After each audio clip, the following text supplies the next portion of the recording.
Great. Hi, everybody. Thank you all so much for joining us today for our webinar on maintaining participation in the school and out-of-school time meal programs during COVID-19. We know that this is a very busy time for everyone as we move into the holiday season, so we wanted just to thank you for joining, and again, thank you for all the work that you continue to do in your communities. So we wanted to host this webinar because across the country, schools and community sponsors are continuing efforts to ensure children have access to meals through the federally funded child nutrition programs, regardless of what the school day looks like. The nationwide waivers that have been issued and then extended by USDA provide much needed flexibilities for meal service at this time. But we know that the ongoing impact of COVID-19 on the school day and on the out-of-school time hours means that program operators are being presented with some new challenges and some new opportunities for meal service as the school year continues. As we know, many schools and community programs are operating in a range of ways, some very different than years past. This can look like remote service, in-person activities, or a hybrid of these. Some programs have even had to adapt or tweak their meal service more than once to respond to changes in school schedules or other considerations. So we really wanted to use today's webinar as a way to highlight some of the ways that schools and community sponsors are continuing to adapt their meal service and leverage those existing flexibilities to ensure that participation remains as high as possible at this time. So today's speakers will talk about what they are seeing work in their communities and across their networks. They will touch on some partnerships to explore between schools and community sponsors, and then hopefully you will leave with some ideas for your meal service as we move into 2021. So we do have a very ambitious agenda today with 4 wonderful guest speakers joining us, so we are going to go ahead and dive right in. Before I touch on the agenda, we did want to hear from you, and don't worry, we won't make you complete a poll. We were just hoping if you could, in the chat box, we'd love to hear from you about one change that you've made to your program to reach more children this school year, or if you would like, you can also answer what is something that you're planning to implement in 2021. So we'll have that prompt in the chat box on your screen. Feel free to share in there as we move along, and we would love to share some of those at the end of today's webinar. All right, so let's move into what we're going to cover today. So although there is definitely a lot of overlap between schools and community sponsors, as we will hear from today's speakers, we did want to divide out our webinar in this way. So first, we're going to hear from our school speakers, and then we're going to hear from our community sponsors. So first, I'm going to kick us off with just a very brief overview of the waivers that are available right now and some FRAC resources. Next, I'm going to turn it over to Donovan Lazard. He is the research manager at SNA, and he's going to talk about some of the trends and promising practices that they are seeing from their network. Next, we are going to turn it over to Alexandra Epstein-Solfield, who is the food service director at the Ellensburg School District in Central Washington, and she is going to talk about changes to their program that they've made to maintain participation. Moving on, we are going to hear from our great partner, Stacey McDaniel from the YMCA of the USA. She is their anti-hunger initiative specialist, and she is going to talk about the way that many YMCAs have stepped up over the last 9 months to expand the meal service that they were doing and partnering with schools and other community partners to ensure that the gap is being filled.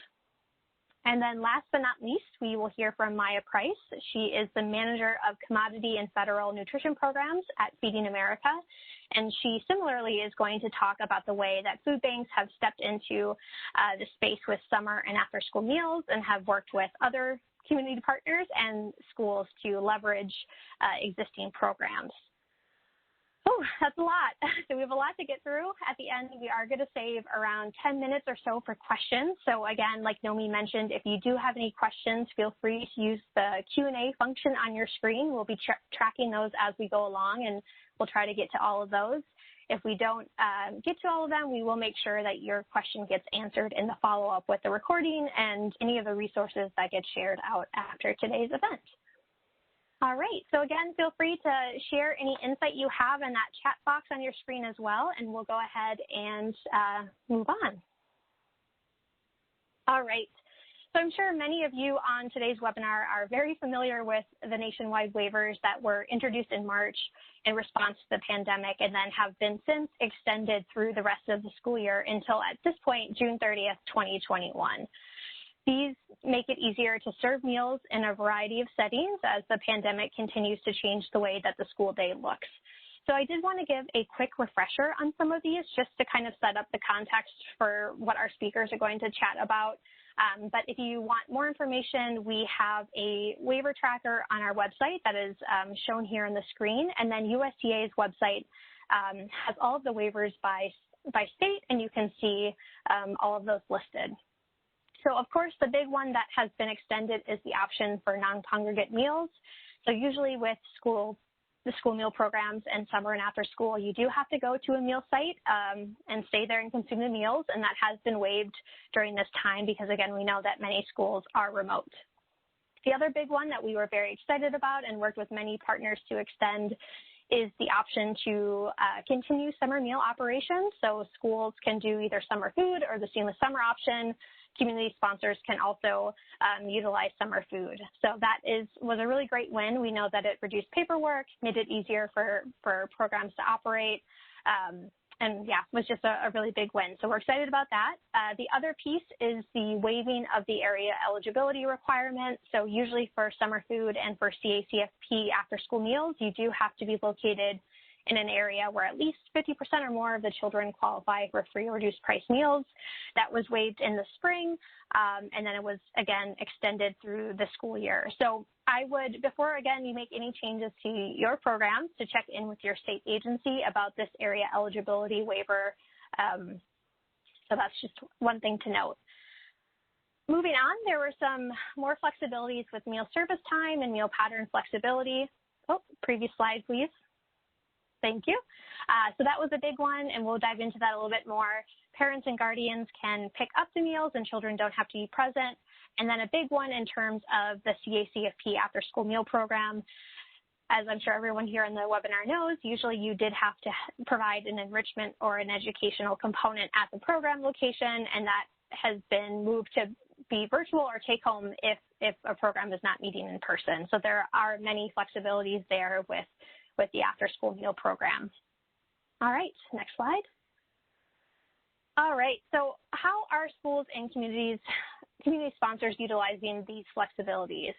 So there have definitely been some opportunities to gather some promising practices over the last 9 months as these waivers and flexibilities have been available. And I would say many program operators are really seeing success by maximizing the different options that are available through the waivers as the pandemic continues. So some of the key pieces are here, and I'll touch on these, and then I know our speakers will also go into this more in depth. So the big one is to serve meals on weekends and holidays. So this has actually always been an option. During the summer months, it's available through the summer meal programs, and then during the school year, it's available through the after-school meal program. This definitely remains a really important opportunity and is actually made easier with the flexibilities that I mentioned before. So programs can do up to multiple days worth of meals at one time. So a lot of programs who maybe weren't doing weekend meals before because they didn't have the capacity, you can provide those on Thursday or Friday and have those through the weekend days. And this is really important too as we go into the holidays. Many schools and community sponsors may be closed because, again, it's the holidays, but they're making sure to have meal distribution set up to cover those days.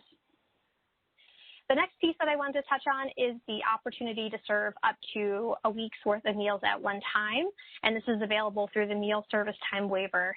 And this is really critical because for many families who may be doing remote or virtual learning, they may not be able to get to a school every day, so being able to come and pick up a week's worth or a couple days worth of meals at one time is easier.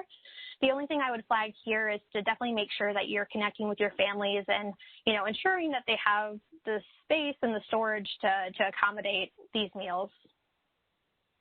Next is the option, of course, to serve free meals and a snack per day through the available program options. So again, like I mentioned earlier, you can do summer food right now, and you can continue to do CACP after school meals. So with those 2 programs per day, that's up to 3 meals and a snack, which is really great because it's a benefit to programs that are able to serve those meals and then draw down more reimbursement with hopefully few added logistics for the schools or community sponsors. All right. And then moving on quickly, I just wanted to talk about how many schools and community programs are really exploring different options for distributing the meals and then what the meals look like. And, you know, maybe something that worked in the spring isn't working now. And, you know, there is a lot of opportunity to be flexible and to tweak those things. So, for example, there's a lot of room around providing items in bulk if that works for schools in a better way. Meals can be served frozen and then reheated or shelf stable, whatever works best. And then there are also multitudes of ways that meals can be distributed, which again, I know our speakers will touch on.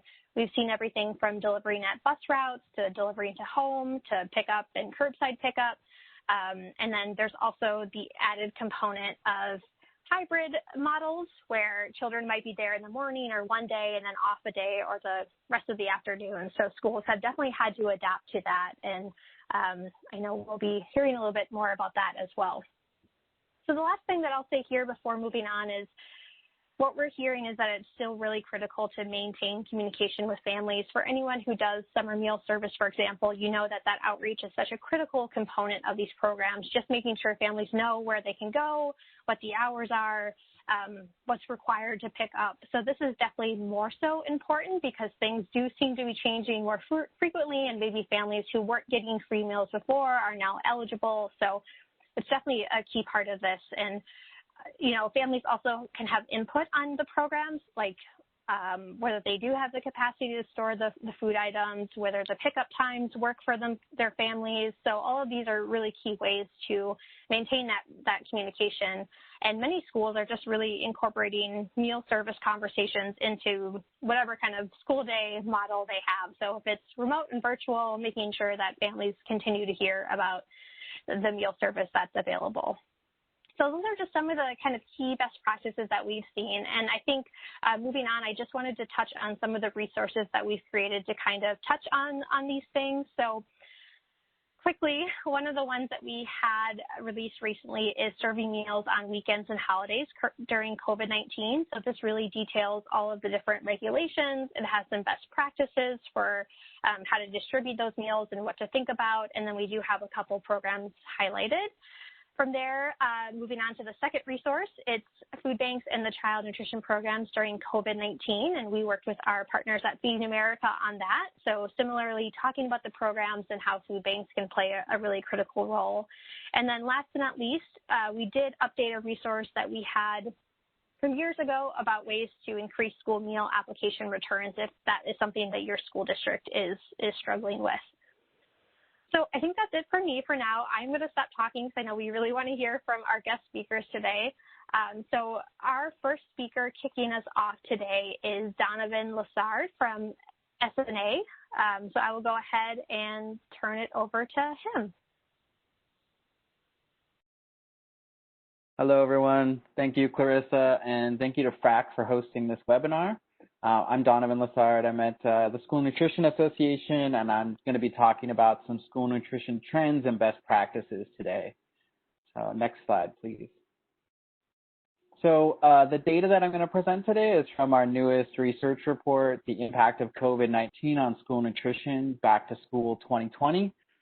And this report is based on a survey with 1,614 unique school districts. We surveyed our member school districts at the director level. And I think it's really important to note right now when data is collected, because everything seems to be changing so quickly. This survey was conducted in September, October of this year, and then we had a prior survey conducted in April 2020 also. And I do encourage you to go and download this report. It's for free, available to everybody. It's on our website, on our COVID-19 resources page. And at the end of this presentation, I'll give the URL for that. Next slide, please. So I wanted to just start out with the concerns of school nutrition directors, comparing between this spring and this fall. So at the top here, you can see in our most recent survey results that financial losses to the school nutrition program and reduced school meal participation are the top two concerns right now. And it makes sense that they're coupled together because they're, very much coupled in reality. And then third and fourth are student hunger and the availability of product or distributor challenges. And these are, you can see they've reduced in concern. And basically, I think that's because people have made adjustments operating in the pandemic, and these have become less of a concern in the last couple months. Number five, Clarissa had talked about, some of the waivers that were given. And that's interesting because number five here, you'll see the regulatory restrictions on serving students during closures. It's, gone up in concern in these results. And really that's a function of when the survey was conducted, which was right before the SSO and SFSP waivers to operate those programs all the way through the school year. This was conducted right before those waivers were granted. So I think if this survey was conducted again right now, that this would be lower in the list. But I did, think it's really important to note number 6 here, which is transportation challenges for student meal pickup. You can see that has increased from 57% of directors saying this was a major concern to 74% of directors in the fall. And, I think that might be because, this pandemic has become a long-term situation. And, school nutrition directors are noticing that students that are far away from pickup sites or from their schools, if they're, their parents aren't able to go and pick up food, or they're not able to go and pick up the food, it's a problem that is, been going on for a while now and is becoming more of a concern. Next slide, please. So, how significant are the financial and participation losses? Well, over half of respondents reported that their programs experienced a financial loss in the 2019-20 school year. The median reported loss was $150,000 for all programs. However, a noticeable pattern is that the reported financial loss grew as district enrollment size got larger. So programs with 1,000 or less students reported a median loss of $30,000, while programs with 25,000 students or more reported a loss of $2.3 million. 93% of programs reported serving fewer NSLP lunches at the beginning of this school year compared to the same time period last year. So we are seeing, really significant financial and participation losses. And next slide, please. So despite those financial and participation losses, school nutrition is really stepping up during the pandemic. And I think that's the takeaway point of this chart, in that aside from lunch, which was reported to be provided at nearly the same percentage at both time points, the percentage of school nutrition programs providing all of the following types of meal assistance increased from April 2020 to September 2020. The percentage of programs providing adult meals more than quadrupled. The percentages of programs providing USDA foods donations and supper respectively doubled, and the percentage of programs providing snacks almost quadrupled. So we're seeing school nutrition programs, really stepping up and doing more to provide meal assistance to students and to communities. Next slide, please. So we surveyed our directors about how they're serving kids in terms of both distance learning and in-person instruction. And this slide is about how they're getting food to distance learners. Over 93% of reporting programs were offering or plan to offer meals to students engaged in distance learning at the beginning of this school year. Of the 1,504 programs reporting they were providing meals to distance learners, 91% report they are providing meals via grab-and-go pickup. Nearly a quarter are providing take-home meals given in school to hybrid students to eat on their distance learning days. We also asked how they're keeping everyone safe while serving distance or remote learners, and the most common method was drive-through pickup with no one leaving the vehicle, followed by limiting the number of days of service, which is something that Clarissa also mentioned at the beginning. And I did want to add on this point, from a research standpoint, this changes the unit of analysis we usually use for participation. We usually, before the pandemic, have been using average daily participation. And now, because, they're limiting the number of days of service, they might be giving out, a couple days worth of food at once. They're not serving every day. And so we have switched to using the actual number of meals served, whatever it might be. It might be breakfasts, it might be lunches, it might be snacks. But we've had to switch to that metric of participation. So I just wanted to make that point. Next slide, please. So in order to get as much participation as possible, districts are working hard to get the word out. So I wanted to just kind of go over some examples of what districts are doing and go over some innovative practices that were shared in our Directors Best Practices Conference. That was a conference that SNA held at the end of October. And it was, the point of the conference was really just to get, school nutrition directors to present and talk about, in a really conversational manner, what's working for them, what they've tried, what they're doing, and what they plan to do. So, the first kind of thing that a lot of people talked about was developing flyers to explain free meals to their communities, like this example in the upper right-hand corner from Littleton Public Schools in Colorado. And, one thing also that was mentioned prior was, they're really encouraging parents to complete free and reduced applications. Really kind of using the concept of it's more than just a meal application. So in addition to Title I funding, there are a number of programs that provide funding based on free and reduced eligibility data. For instance, there are Wi-Fi benefits available. There are PEBT benefits given to those eligible for free and reduced price meals. And, aside from that, districts are thinking ahead to next year, and they're really wanting families to realize that they need to continue completing these applications to get free meals in the future. So one district reported doing reverse 911 calls to eligible families and also running a giveaway for all families that apply. So using like gift cards or something, providing an incentive to get eligible families to fill out applications. And in terms of getting the flyers out, there was, one district suggested putting flyers advertising meal offerings in doctors' offices, especially pediatrician offices, and really targeting places that children and families tend to go in the community. They're using local news and radio stations also, maybe paying for spots on radio. And, some districts have reported it's worth the cost in terms of the return on investment in terms of higher participation.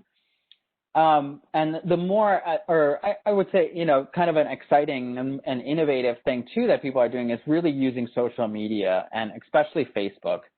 So they're sharing info in Facebook community groups and encouraging the group administrators to pin the school nutrition announcements at the top. And then, some folks are doing weekly Facebook live streams where they'll go over recipes for food sent home that week, or maybe go over the weekly menu, answer questions, having a really interactive community-facing presence. Okay, next slide, please.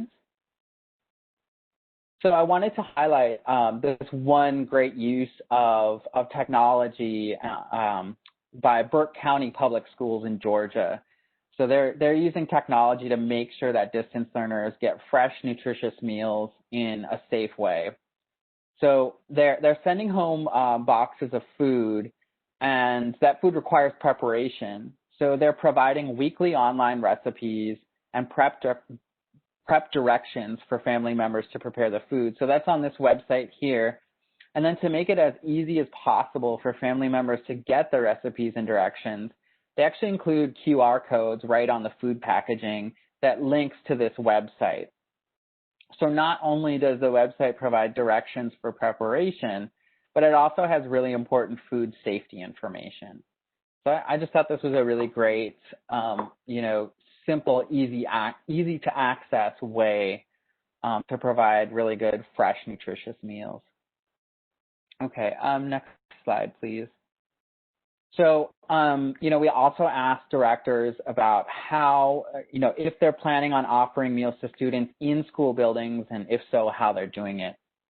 So almost 83% of programs reported they were offering or plan on offering meals to students in at least one school building in their district in September 2020. In terms of how they're serving, 81% have students picking up meals in the cafeteria, 60% have meals delivered to the classroom, and 28% have students picking up meals at kiosks. And you can probably tell these numbers don't add up to 100, and this is because the majority of directors reported they have multiple systems and methods of serving operating at the same time in their district, usually depending on grade level and building size. So how are they keeping students safe while serving indoors? And, similar to the answer for a lot of things, they're doing a whole lot. So about 80% of the responding programs listed all the following: doing more frequent cleaning and sanitation, discontinuing use of self-service stations or bars,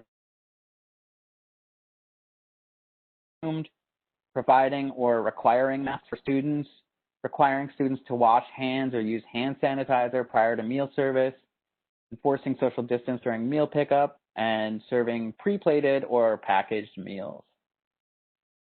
Okay, next slide, please. So here are just some pictures of meals being delivered to classrooms. One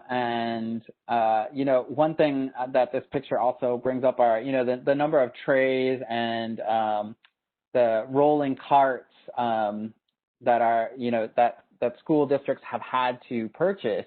It's really increasing, these costs of actually adjusting to the pandemic, and, equipment and things like that. Those are kind of costs that districts have had to incur, much higher than they would have prior to the pandemic. Next slide, please. So, districts are keeping people safe by decreasing touch points. And so here you see some self-vend kiosks. You see lots of grab-and-go meals, and these will often be paid for by scanning ID cards. And sanitation stations will be provided at the beginning and the end of the line, with social distancing while they're waiting in line and selecting meals. Okay, next slide, please. So I wanted to just finish up by, talking real briefly about some SNA events and resources here. So SNA has nearly weekly webinars on topics from food safety to diversity and equity to self-care for school nutrition staff. And you can check those out at schoolnutrition.org/webinars. And so those specific district examples that I gave were from the Director's Best Practices Conference, and we have an on-demand version of that we just put up. There are recordings of all the sessions where all these great school nutrition directors talked about what they're doing on all these different topics relevant to operating right now. And then in terms of conferences coming up here, we have our School Nutrition Industry Conference coming up in January. It's all virtual, and it's focused specifically on innovations in school nutrition. And then we have our Legislative Action Conference coming up in March, also virtual, and that is focused on advocacy for school nutrition. Next slide, please. So I just finally wanted to highlight that we have a great COVID-19 resources page. It's available on the SNA website, and on there you will find the report that I was pulling and reporting out statistics from, which is our impact of COVID-19 on school nutrition programs, Back to School 2020. You'll also find other reports on the impact of COVID-19 on school nutrition there, and my contact info is also available feel free to send any questions or, anything on school nutrition. Thank you very much. Great. Thank you, Donovan, for sharing that. I would just flag for everybody to definitely go onto SMA's website and check out that research study that Donovan mentioned. There's some really great information in there. And I think that that's a really great setup for how schools are responding. So at this time, I'm going to go ahead and turn it over to Alexandra Epstein-Solfield from the Ellensburg School District to present next. Hello, everyone. Thank you for inviting me to speak today. My name is Alexandra Epstein-Solfield, and I'm the Child Nutrition Director for a small rural school district in central Washington State. We are a relatively middle-class community, so we don't have any CUP-eligible schools. Our demographics are primarily white, and then we have some Hispanic families as well.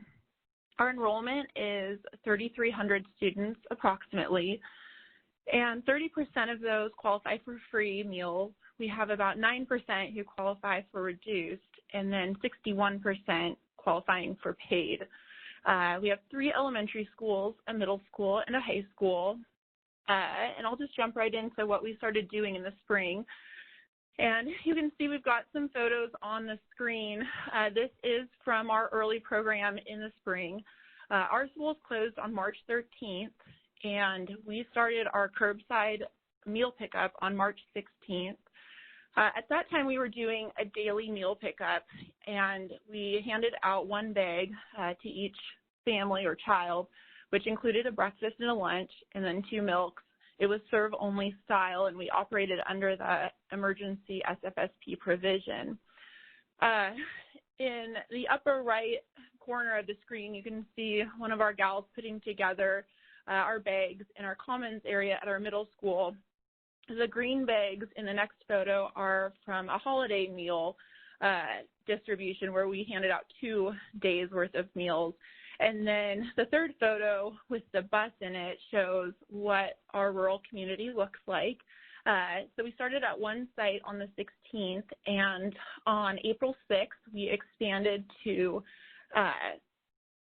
8 additional sites. So we ended up running 9 sites. 2 were at schools, and then 7 were rural and in-town bus sites.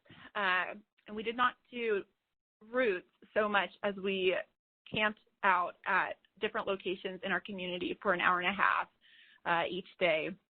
And during that time, we had a multitude of helpers. We had bus drivers, paraeducators, secretaries, and then our child nutrition staff. Our typical child nutrition staff is 15 people, including myself, with a delivery driver. And during the spring, we absorbed about 40 additional staff members throughout the district. We loaded the buses each morning. You can see that in the lower corner of that slide. And then we've got a picture of one of our gals. That's kind of what the organization process looked like. We had carts labeled, and in the early days, we just had cardboard boxes. Keeping our milk cool was a challenge. However, we are in Washington State, so our temperatures don't tend to climb too much until about July, August. So we used nature's cooler for a lot of it. And then to the right there is what one of our school sites looked at like at handout. And you can go ahead and progress to the next slide. During that early spring program, we served approximately 800 to 900 meal stacks per day. So that ended up being about 1,600 to 1,800 meals a day. And that program ended on June 19th. Our local food bank actually picked up the summer food distribution program, and that's historically how we've done it in the past. They have always run the SFSP program in our community, and so they did do that through between the end of June and August. And so then this slide shows kind of more what our current program looks like. And we started this when schools reopened on September 9th. We started in a virtual only model. And so we ended up doing 5-day meal boxes when we came back.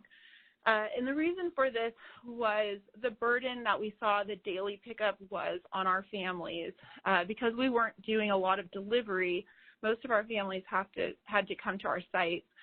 So it was burdensome for some of those families to have to come every single day. So we ended up doing a 5-day mailbox, which seemed overwhelmingly to be popular and appreciated among our community members.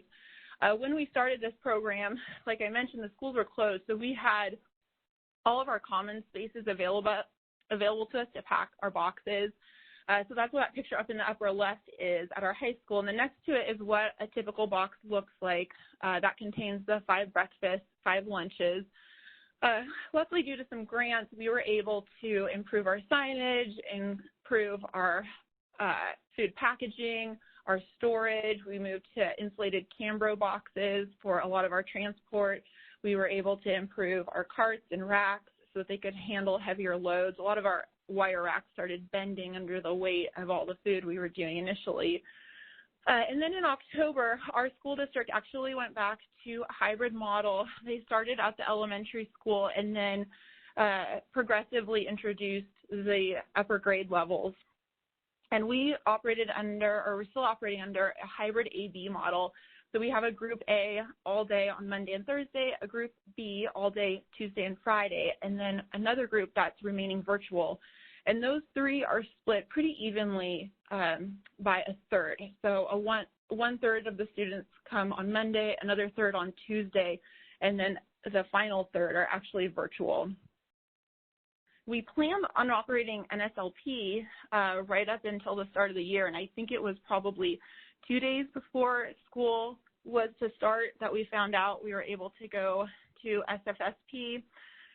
So it was a pretty quick switch, and we had already started all the messaging with our community around having to return to NSLP. So there was some confusion initially in those early days, but luckily it didn't take too long to sort all of that out. We started with 5 sites for our weekly distribution, and we do that every Wednesday, and we have an afternoon and an evening pickup, and we do still utilize the buses for 3 of those sites.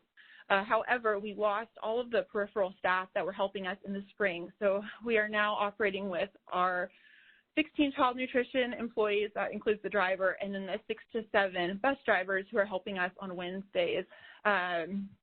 All of our meals are take and bake. We include heating instructions in the boxes, and the menu is a 2-week cycle. We do offer milk as an offer versus serve item, so we don't have to choose the milk. And when we returned to on-site, that picture down in the lower bottom in the middle shows what happened when we lost our common space at the high school. So luckily the staff has been really flexible, but we did have to move all of our packaging inside our kitchen areas, which has been very crowded, and we had to return to preparing food on site as well. So luckily everyone's been on board with it because it's been very crowded and very chaotic, but we're starting to figure out a system. In the lower left corner is a picture of our indoor meal service. So we're in December in Washington, and it's getting cold, so we have been able to move indoors for our meal distribution, which has been great. And so we just kind of funnel people through single file with signage to maintain distancing and enforce the mask wearing. On the far right corner is a picture of our cooler when it's filled with all of our boxes ready to go out to our sites on Wednesdays. And in the upper right corner is the dietetic intern we had last fall helping us serve and kind of get kids on board with the grab-and-go breakfast we were doing on site when kids returned. So we do use our electronic POS system for all of our on-site meal counting and claiming. And as Donovan mentioned, we generally do this no contact, so we use badges at our upper level grades, and then at the lower level grades, we are using kind of between all of our students different combinations. So we do have some classroom delivery going on where we're using rosters, and then we enter those into the computer back in the cafeteria.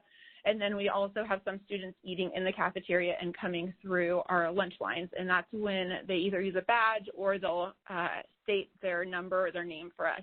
So there's no contact there. And then for our weekly meal distributions, we're using the tally sheets provided by our local governing agency, OSPI. And then I manually track all of that information, and at the end of the month have to consolidate the two for our counting and claiming. Overall, our participation is up approximately 135% compared to the same period last year. We're currently serving approximately 13,000 meals a week. Pre-COVID, we served approximately 9,500 meals a week. We are utilizing all USDA waivers, and we serve as many children as we can, and that's really how we've been able to sustain ourselves. And a big part of that is getting my staff to buy in to all of this. So early on in the pandemic, we had some very open discussions about what was going on. I shared my budget with everyone and all of our profit and loss. I wanted them to understand where our reimbursement came from. And when it came to operating this grab and go system with our on-site program, it was going to really push everyone kind of to the brink. But by explaining to them that this is really how we're sustaining our jobs and our program and our community needs us, everyone has been really positive and willing to step up and in to make it happen. So I think that full disclosure and transparency with the budget can be really helpful when it comes to getting your staff on board. In terms of communication, Donovan touched on this a little bit, and we're doing some of the things that he mentioned. Social media is huge for us. We do have, thank you for progressing. We do have a pretty active Facebook page. It's dedicated to child nutrition. It's not just the district page. So I think that's been helpful, just because I've realized it's hard for me to rely on the district to share all of our messaging just because there's so much of it.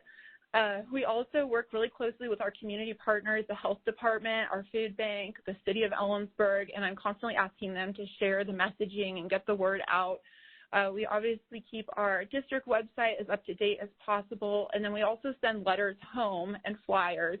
So on the screen now is what our winter schedule will look like starting in January, and then to the right of that is a message that I put on Facebook, which really helped increase participation in our program. For a long time, people had the misconception that this program was a charity and that it was really only for certain kids who needed these resources.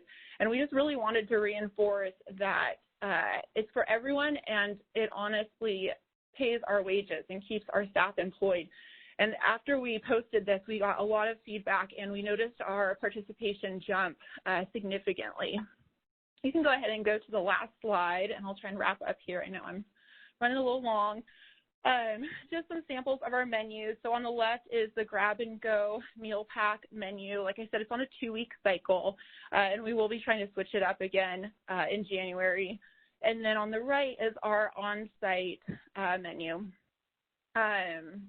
The challenges we've dealt with are storage and prep space, staff burnout. Obviously, my staff has now been packing meals kind of nonstop. A lot of them work in the summer program for our food bank for 9 months. And so just kind of keeping their morale up has definitely been a challenge. We're seeing higher food and supply costs, and then also just the constantly changing models between USDA guidance, local state guidance, and our district's decision. It's just been a constant change. Every couple weeks, something else hits us. In terms of our best practices, I tend to say yes as much as possible, whether it's to serve our community, to serve our students, to work with my administrators. I've just tried to remain really flexible and say yes as much as I can, and then just figure it out after the fact. Our meals are simple. To be honest, we did a lot more scratch cooking before all of this. We're seeing a lot more individually wrapped, processed foods. Unfortunately, we're hoping maybe to go back to some more scratch cooking next month. But we've had to kind of just take that pressure off of ourselves in terms of quantity over quality, because we're just seeing such a big need in our community. We use social media a lot, as I mentioned. Working with other administrators, I try to have really good relationships with my principals and the other district administrators, just to keep that good relation there and to get them to also share our messaging. I've applied for lots of grants. I would definitely say that's been helpful to improve our equipment, our supplies, marketing, signage, really any grant that comes along. Even if I can't do the most thorough job applying, I will apply for it just to try. And then lastly, just sharing that financial information and budget with staff. That really honestly has made a big difference in morale. And my staff is just so awesome and so positive about pushing forward and making it work. They're super on board. So that's all I have to share today. Thank you so much for having me, and feel free to hit me with questions in the chat box. I'll keep it, or in the Q&A box. I'll keep an eye on that. So thank you. Awesome. Thank you so much, Alexandra. I love the flyers that you shared, and I think the messaging around how it supports your staff and, really alleviating some of those common misconceptions, especially now with the programs being so different, is really important. So thank you again for that. All right, so I wasn't lying when I said we were being ambitious today. So we have 2 more speakers that we are going to Zoom through. Again, if you do have questions, feel free to put them in the chat box, or the Q&A. We'll probably be doing questions that way so we can get to everything, but I want to make sure to give time to our wonderful community sponsor advocate. So I'm going to go ahead and turn it over to Stacey McDaniel to talk about what she is seeing from the YMCAs across the country. Thank you so much, Clarissa. I'm excited to join everyone today. I'll try to go super quick and just flow through some considerations of what your YMCAs can bring to the table. I loved how Alexandra mentioned that they were collaborating with their food bank partners, and I think as we heard all the research from Donovan, we're seeing the need. Food looks very different this year. There's a lot of opportunities for us to collaborate to make sure that more families have access in this new environment that we're working in. So one of the ways that we've been able to get food out to kids is really that grab and go, the drive-through models that you've heard the schools talk about. But this has really been shoring up some of what the school is offering. So, I think it's important that we consider all of the meal opportunities within our communities. What are the times that they're serving? What are the locations of where they are, especially at a time when transportation is scarce and families have a lot of concerns about getting on public transportation too. We want to make these meals as accessible as possible. Thinking of working families too, who may not be able to get to a midday pickup. Could we offer evening distributions? How can we really collaborate together to really increase those access points to meals throughout those communities? You can see here a couple of models of those. And on the next slide, you can see some other strategies that we've seen as well. We heard talking about, Alexandra mentioned they were doing those 5-day distributions. We've seen YMCAs like the Osage Prairie YMCA also adopting that bulk meal distribution model too. But in their case, they're actually doing 7 days worth of food, and they're using SFSB for breakfast and lunch, and they're using CACFE for dinner and a snack. The kids pre-register on an online portal, so they get their name, their age, they sign that they're not getting meals currently, they're not able to access other points, so there's no duplication of services. And they currently have, in this community that only has about 8,500 people, they have about 1,100 children who are currently registered, and they're serving purely with volunteers. This Y has 1 full-time staff. So volunteers organize on Saturday mornings. They pack over 33,000 meals and serve 1,100 children every Saturday in a span of about 4 hours. So that addresses some of the storage concerns, but also really engages the community in this effort. We've also seen the YMCA of Central Massachusetts. They actually partner up with their school district, who was really struggling. They had a list of children who they knew could not get to those distribution points.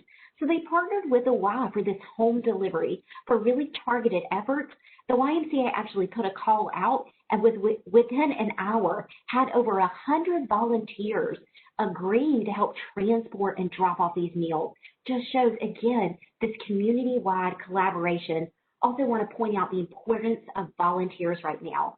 And we always think it takes a lot of effort to get volunteers, but let's think about families that have been out of work for quite some time and how empowering it is to give members of your community an opportunity to help and give back. That's a nourishment all on its own as well. It goes beyond just the food. So on the next slide, I would love to just share we're definitely seeing some best practices arise of using the SFST and CACFP for that broader food distribution, making sure kids with families struggling as deeply as they are have access to as many meals as possible. Also, right now with those waivers, being able to use that multiple day distribution to also send home food on the weekends. We have heard from so many families how vital this is to their families right now during these difficult times. Of course, grab and go drive-through. Again, your state agency is a resource. I'd love to share, in those last 6 months featured, Y served about 37 million healthy meals and snacks to kids and about 10.6 million pounds of groceries, too. You can see that picture of the Low Country of YMCA of Beaufort Jasper. They're actually taking those food boxes and meals directly into migrant camps for those children. Imagine the transportation difficulties to get to those areas, too.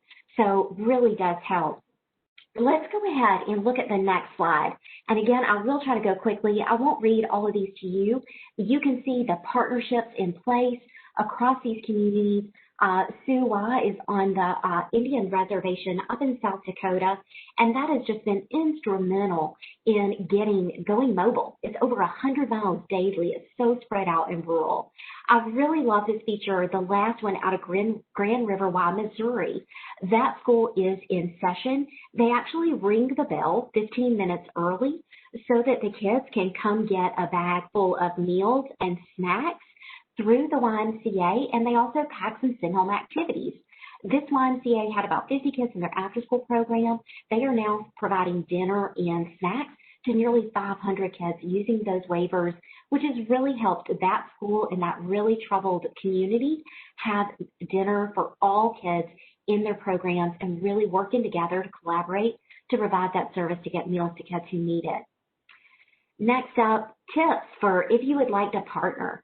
Would love for everyone on the call to work together, form those anti-hunger coalitions, look for the gaps. What are the service areas and times currently being offered in your community, and how could we all work together to really shore up and make sure that more families have access to times that work for them and areas that are accessible to them and make a more equitable distribution route. You can look for your local YMCA. We have a zip code finder on the yfeedskids.org. I mentioned that Hunger Task Force. It's so vital that we are all talking together and working together. It takes a village to raise a child and feed them. It has never been more important for us to collaborate and really build upon each other's strengths and opportunities where we can help each other. Go to where the children are. I just can't say that enough as we are seeing transportation, time, health constraints that families are under. It is so helpful when we're able to do that. So my contact information is on that next slide. I did have a quote, but again, it's another one about collaboration and just the power that we see in that in times like these of great need and really amazing hardships.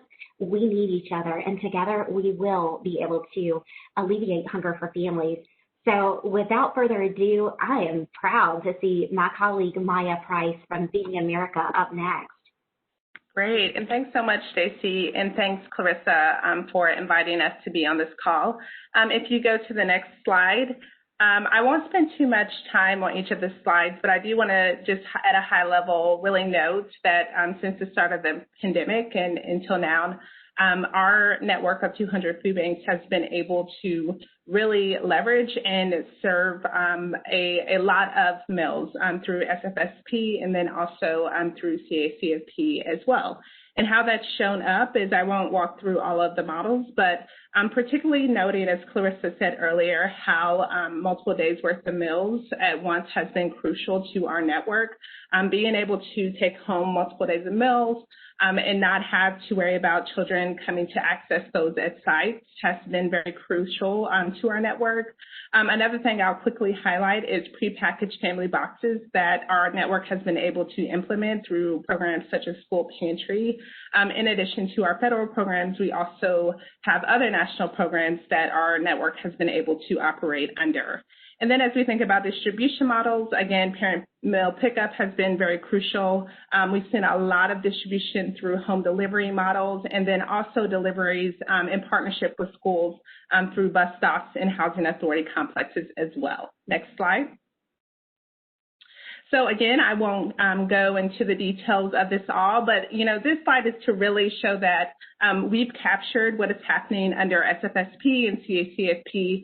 What we've broadly gathered is that a lot of our network is operating under SFSP at this time, and that's shown up in a difference through different tactics and methods, whether that's being with partnering with school districts and other community partners, or that is navigating through housing authority complexes, again, through other mobile distribution practices that are happening across the network.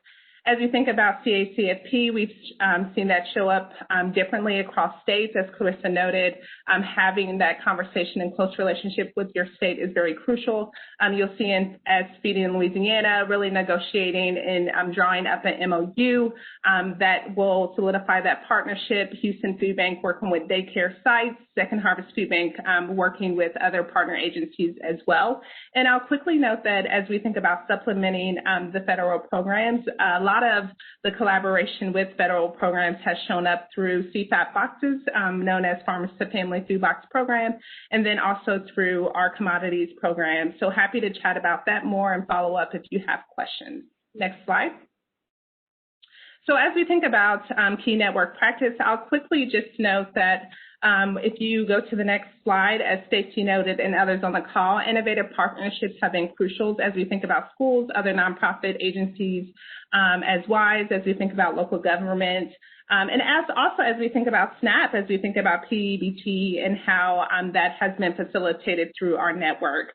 Restaurants have been crucial. As you'll see, there's been grab-and-go models in partnership with local restaurants that have taken place as we think about the Food Bank of Central and Eastern North Carolina. And then, as I noted earlier, housing authority complexes. So we did take a previous survey. Our network noted that they've been able to work with partners they've never been able to work with previous the pandemic, and will continue to foster those relationships moving forward. Next slide, please. And then again, going to mobile and home delivery models, how that's been crucial and important across our network, especially as we think about lack of transportation, making sure those meals get to children and families who are in desperate need at this time. So again, food trucks, school buses, and other outlets such as pop-up models as well. Next slide. And then program promotion has been crucial, whether that's from text notification, PEBT, and SNAP promotion, as you'll see at the Greater Chicago Food Depository, cross-promoting meal programs. Our food banks have worked with, again, their school districts and other partner agencies just to make sure the word gets out around who is facilitating meals, where meals are being served, so that our network is working with other partners to meet those gaps during this time and moving forward. So program promotion and outreach has been very crucial across our network. Next slide.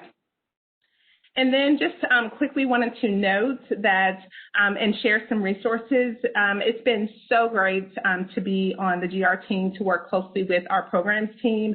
We have a lot of wonderful, rich resources that we've been able to share with our network. We posted webinar calls, shared practices, promoted our partners in their calls and their webinars. So just wanted to high level that we do have a public-facing site, feedingamericaaction.org, in which we've captured all of those resources, blog post as well. So be sure to check that out. And then also high leveling that we've participated in local, state, national collaborations as we think about further extensions around the waivers, as Clarissa noted. So again, I am very thankful to be on this call today. And if you have any questions, please feel free to contact me at Feeding America. Happy to help, happy to answer any questions. And without that, I'm going to turn it over to Clarissa. Wonderful. Thank you, Maya and Stacy, for zooming through that. I know there was a lot of information that you probably didn't get to. So on the next slide here are the speakers that we had today. So just in the interest of time, I know we are at the top of the hour, so we're going to go ahead and close out, but we will make sure that any questions that were asked will get answered. I did see one specifically about pandemic EBT, and I know that Maya mentioned that as well. And yes, that program has been extended to this school year, the rest of the school year, which is really a great complement to the programs that we talked about today. As of now, Massachusetts is the only state that has been approved as of yet, but we know other states are working on those applications. So if you are working on food access and nutrition access, PEBT is definitely a really critical part of that. So with that, I'll go ahead and wrap. We, again, will make sure that you get all of the resources mentioned today. I just want to quickly thank our wonderful guest speakers for getting through all of this wonderful material. So we had Donovan, Alexandra, Stacy, and Maya. Thank you again. And thank you all for joining and staying with us to the very end. I hope you all have a wonderful holiday season, and we will see you in the new year. So thank you.